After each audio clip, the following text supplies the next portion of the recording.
Hi everyone, welcome to this video on lesson 6 of the variation and inheritance scheme of work. This lesson is entitled variation, but it's not the first time they've seen that word. In my mind, really the point of this lesson is, firstly, it's an introduction to Darwin. It's the first time they're going to come across Darwin explicitly in the lesson resources, which is obviously really, really important. But I think what's important here is just getting students to notice that different organisms have these different features, because what's going to come next is a series of lessons on adaptations and kind of explaining the different features in terms of how it helps them reproduce more successfully. So in this lesson, it's just noticing the fact that different species have different features. And also, there's this distinction to be drawn here between different or variants within a species, and the fact that, as we saw in the second lesson, when organisms reproduce sexually, they get new characteristics. So you get variation within the species, and that's something that they can see all around them. In the human beings, all look a little bit different. And it's this really subtle point that you can start to raise with them.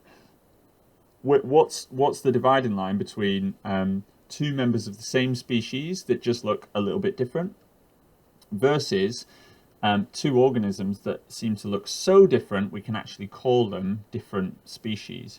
And this is a really, really difficult question, and it's not something that they're going to come out of this lesson with any certainty of, and that's something that's worth stressing. It's not like there's a little rule book which says, okay, look for these three things and you'll be able to tell whether it's variance in a species or different species. But that's the point of this lesson, is to really get them noticing, and it's just through looking at lots and lots of different examples.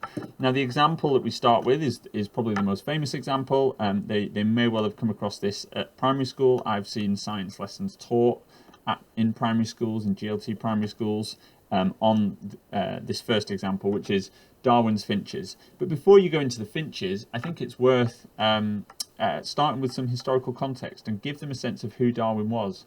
And especially, in GLT schools, we've obviously got two schools in Plymouth, which is where Darwin set off from in his journey on the Beagle. And there's a statue to Darwin down in the Royal William Yard. So those of you in Plymouth schools, talk to them about who Darwin was and this journey that he took. And those of you in South London schools, well, Darwin lived not far from South London in Down in Kent.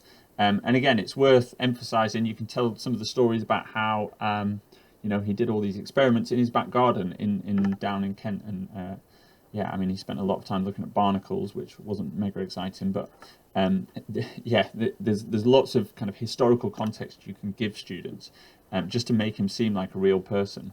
And you can tell this story of how he was looking for a bit of an adventure, and he joined the crew of the Beagle, and he sailed all the way over the world.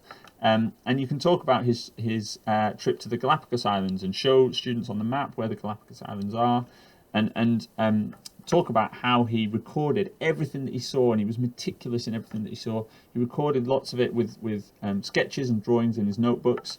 And you can show him this really famous example of the finches, and talk to them about how each of these finches came from different islands in the Galapagos.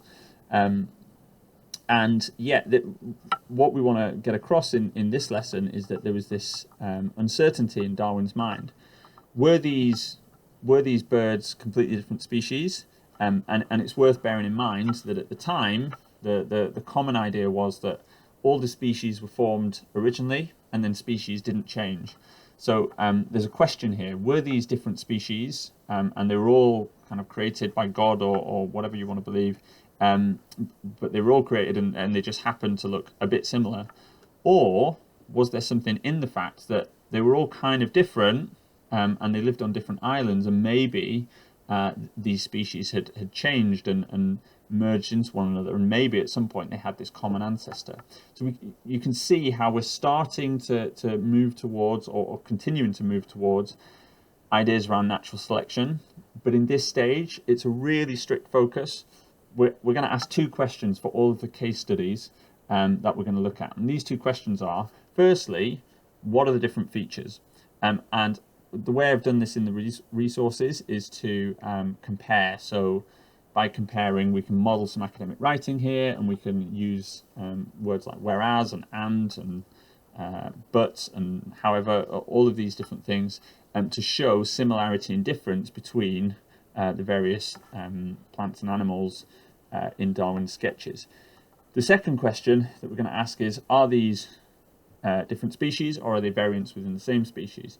And again, this is one where you just have to model your thought process and narrate your thinking to students. We're not giving them a set of rules that they're just going to apply, because that's not how nature works. We are asking them to think and justify their own decisions.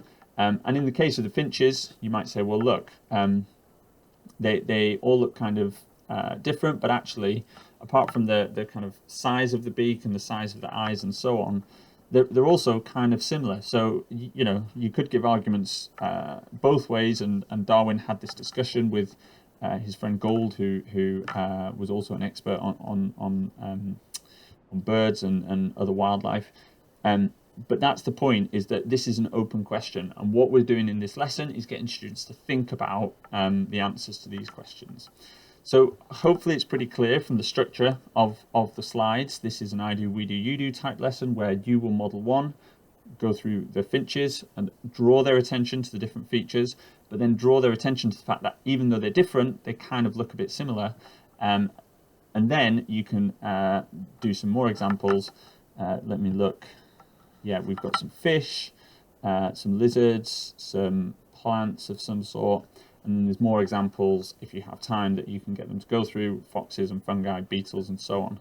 And again, the key point of this lesson is not to give them hard and fast rules. It's to get them really looking carefully and noticing things, because that's what's going to make them good biologists if they're going out and looking for things. One last thing to say, I suppose, about this lesson is, yeah, as much as we can do in the classroom, a really important part of all of this stuff is the fact that students themselves, it really helps if their parents or whoever's at home has taken them out and pointed these sorts of differences out to them in nature itself. And this would be a really good opportunity to encourage students to go out and actually look at different, look at different grasses that they see in their local park or playground or whatever. Look at different cats, look at different dogs and the different features. Anything that they can do to start looking for these things and applying these skills in the real world is going to be really helpful. And if you do have the opportunity to speak to parents at any point, what's going to be really helpful is if parents are taking their kids out and on trips to the woods and trips to parks and playgrounds and so on, and noticing these things as well.